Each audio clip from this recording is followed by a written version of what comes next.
पद पदुम परागा, उनके गुरु के चरणों की रज को प्रणाम किया है। बोले इससे क्या होगा? बोले 4 चीज मिलेगी, सुरुचि, सुवास, सरस, अनुरागा। गुरु के चरणों की रज को सिर पे धारण करूंगा तो 4 चीज मिल जाएगी। बोले सुरुचि आ जाएगी, अच्छी रुचि, अच्छे विचार। विचार भी कई तरह के होते हैं। कभी मन में विचार आता है कथा सुनने जाएं, और कभी आता है वही पुरानी कथा है।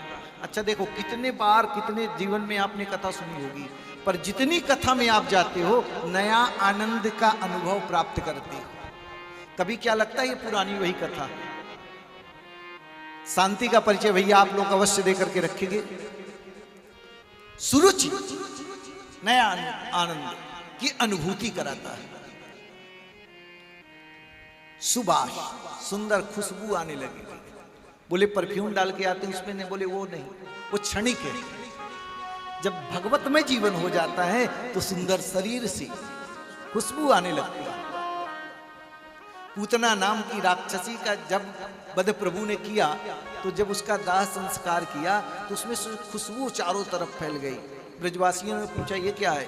बोले भगवान का संग प्राप्त करने के कारण इसमें सुगंध आ गई है। तो बोले सुवास, सुगंधी आ जाती है। तीसरी सरसता आती है, झुकना आ जाता है, नवना आ जाता है। मैं ये कथा मैं करा रहा हूं, ये खत्म हो जाएगा, मैं कर रहा हूं। सरसता आ जाती है। किसी भक्त ने कहा था, झुकता वही है जिसमें जान होती, अकड़ तो मुर्दों की पहचान होती। तो जो कथा सुनता उसमें क्या आती? बोले सरसता आ जाती है, नवना जान लेता है, झुकना जाने लेता है। परंतु आएगा कब? जब किसी सदगुरु की चरणों की रज को धारण करेगा। चौथा अनुराग। गुरु के चरण ग्रहण करने से 4 चीज की जो प्राप्ति होती है उसमें सुरुचि, सुवास, सरस और चौथा अनुराग। एक राग होता है, एक अनुराग होता है। राग सांसारिक प्राणियों से होता है, ये मेरा है, ये मैं हूं, ये मेरा बनाया हुआ है, ये राग है। और जब अनुराग हो जाता है ना जी, तो परमात्मा से जीव और भगवान का मिलन होने लगता है। तो वह गोस्वामी तुलसीदास जी कहते हैं, जब गुरु के चरणों की रज जीव धारण करता है तो उसके जीवन में राग नहीं अपितु अनुराग की उत्पत्ति होने लगती है। इसीलिए हमारे जीवन में गुरु अब जरूरी है, आवश्यक है। तो करें क्या? बोले अमिया मूरी मैं चूर चारो समन सकल रुचि परिवार। कहते हैं गुरु के चरणों की क्या करें? बोले चूरण बना लो। चूरण, बोले ये चूरण काम नहीं करता है, बड़े बड़े डॉक्टरों को दिखा दिया, दवा सूट नहीं कर रही है, तो ये चूरण क्या काम करेगा? कभी कभी होता है ना, बड़ी बड़ी बीमारियां, अच्छे अच्छे डॉक्टर फेल हो जाते हैं और एक झोला छाप डॉक्टर एक पुड़िया बना के दे देता है, लो शहद के साथ मिला के खा लेना, तुम्हारी जो बीमारी है जड़ से समाप्त हो जाएगी। और वो उस चूरण को खाता है और उसको आराम मिल जाता है। तो जो बड़ी बड़ी वैद्य फेल हो जाते हैं वहां पर चूरण काम कर जाता है।